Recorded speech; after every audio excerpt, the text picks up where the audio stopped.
Hello friends, bore Bodo Job Info official YouTube channel da ADRE 2.0 grade 4 ni details ko lana फैबाय जाहाथे बयबो मिथिखायो आरो लोगोसे नोंथांमोना रेडि जायो बेनो जाबाय डेट ओंखारखाबाय आरो बे डेटआ जाबाय 10 सेप्टेम्बराव नोंथांमोना एप्लाइ खालामनो हागोन अक्ट'बरसिम आरो बे एग्जामा माब्ला जागोन बेखौबो डिसकास खालामगोन आरो बे नेगेटिभ मार्क्स दंना गैया मान्थलि सेलारि बेसेबां मोनो ग्रेड 4 आव बैसोआ बेसेबां फरायनाय बेसेबां जों डिटेल्सखौ फारि फारि नायगोन जायफ्रा गोदान स्टुडेन्टस नोंथांमोना बेवहाय माखासे आपडेट मोननो हागोन आरो जायफ्रा थांनाय बाराव लिरखादोंमोन नोंथांमोना मिथिखागौ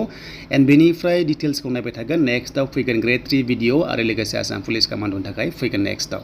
स' बेनिफ्राय गोबाव खालामा नोंथांमोना हानायसेबां शेयार खालाम जाहाथे बयबो मिथियो आरो नोंथांमोननि फरायनाया दिनैनिफ्राय स्टार्ट जाबाय बेनो जाबाय डेट ओंखारनाय लोगो लोगो स' नोंथांमोना जास्ट नोंथांमोनाहाय एप्लाइल' खालामनांसिगौ आरो एग्जाम होनांसिगौ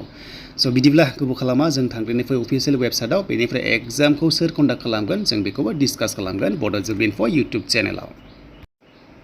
स' बिदिब्ला जों फैबा अफिसियेल वेबसाइटआव आसाम स्टेट पर्टेलाव दा मोननै जोंहा वेबसाइट मोनगोन बेनो जाबाय साइबा मोनसे बेनिफ्राय आसाम स्टेट पर्टेल मोनसे आरो बे केटेगरि 1 एन्ड 2 थागोन अके बे ग्रेड 4 नि सायाव स' नोंथांमोना क्लास 8 पासनिफ्राय आप टु एचएस पाससिम हायो दा केटेगरि 1 आव क्लास 8 पास मिनिमाम एन्ड बेनिफ्राय केटेगरि 2 हिसाबै जोङो डिसकास खालामगोन जे एचएस पास लेभेलसिम हागोन ना हाया स' बिनि सायाव जोङो डिटेल्सखौ नायगोन गोबाव खालामा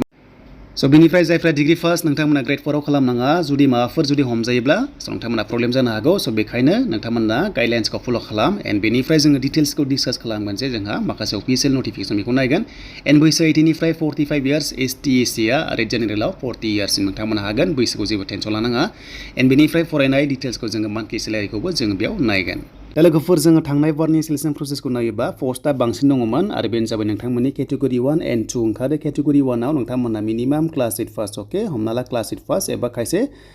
10 फेलबो थानो हागौ बा खायसे 9 पासबो थानो हागौ जायखिजाया बेसिम हाबाय नोंथांमोना मिनिमाम बेवहाय हाबाय आरो बेनिफ्राय मेक्सिमाम नैबे केटेगरि 2 आवहाय नोंथांमोनाहाय मा खालामनांगोन बेनो जाबाय एचएस एलसि पास स' 10 पासनिफ्राय नोंथांमोनाहाय बेसेबां हागोन एचएस पाससिम नोंथांमोना बे केटेगरि 2 आव हागोन माने मोननै केटेगरि ओंखारगोन 1 एन्ड 2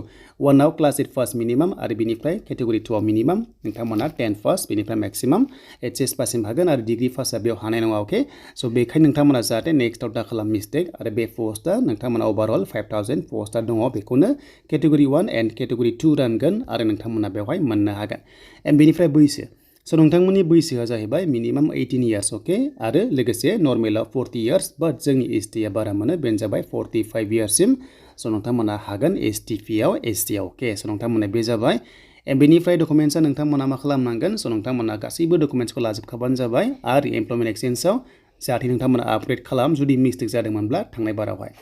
देन बेनिफ्राय एग्जाम फिसआ फ्रेश केन्डिडेटआ नोंथांमोना 150 नांगोन नाथाय मोनसे बाथ्रा थांनाय बाराव जाय एडिआरइ पास जायासै बेनिफ्राय रिफान्ड मोनासै स' नोंथांमोना एग्जाम फिस होनांगौनि गोनांथि गैया फ्रियावनो नोंथांमोना एप्लाइ जागोन मानोना स' नोंथांमोननि आइडिया सेम थागोन डेटा गासैबो सेम थागोन आरो बेयाव स' नोंथांमोना बेखौहाय पे खालामनांगौनि गोनांथि होननानै थ' बेखौहाय सेमा बुंखादों पे खालामनांगौनि गोनांथि गैला होननानै नाथाय फ्रेश खालामफेरि एप्लाइ खालामफेरिफ्रा एग्जाम फिसखौ होखानांगोन स' बिनिफ्राय बिनि सायाव डिटेल्स फैगोन आरो नोंथांमोना जाहाथे बेखौहाय मोननो हायो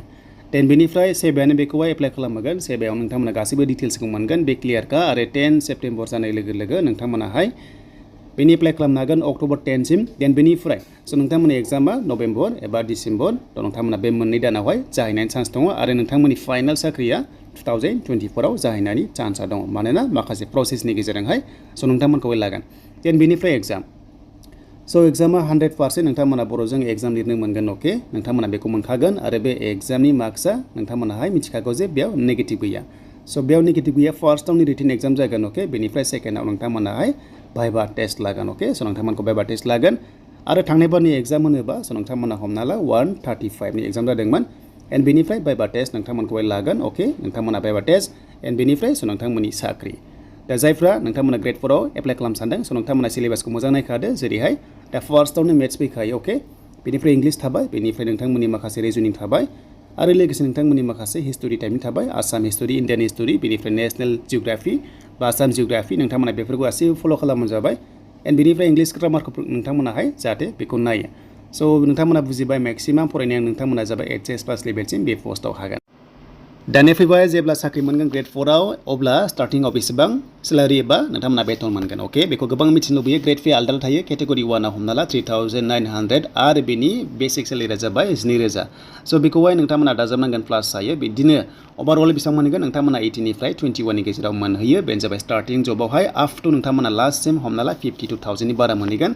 एन्ड बेनिफ्राय केटेगरि 2 होनोबा जेराव 10 पास मिनिमाम दङमोन 10 पास बेनिफ्राय 8 पास मोनना स' बे 10 पासआ एसे बारानै बेयाव नुनो मोनदों बेखौ प्लास खालामनानै नोंथांमोना थिग बेबादिनो 20 निफ्राय हमना ला 22 नि गेजेराव स्टार्टिंआव सेलारि मोनहैनाय जागोन जेब्ला ग्रेड 4 आव साख्रि मावो स' बेनिफ्राय उनाव बारायबाय थागोन स' नोंथांमोना इंक्रिमेन्ट मोनबाय थायो इयारलि मोनो बारायलांबाय थायो स' पस्टआ थांनाय बोसोरना बारामोन देग्लायना एसे खम दा मानोना थांनाय बाराव ग्रेड 4 आवहाय गोबां पस्टआ होखाबाय एन्ड बेनिफ्राय नेक्स्टआव स' नोंथांमोना एसे खम मोनगोन बेनो जाबाय 5,000 नि खाथियाव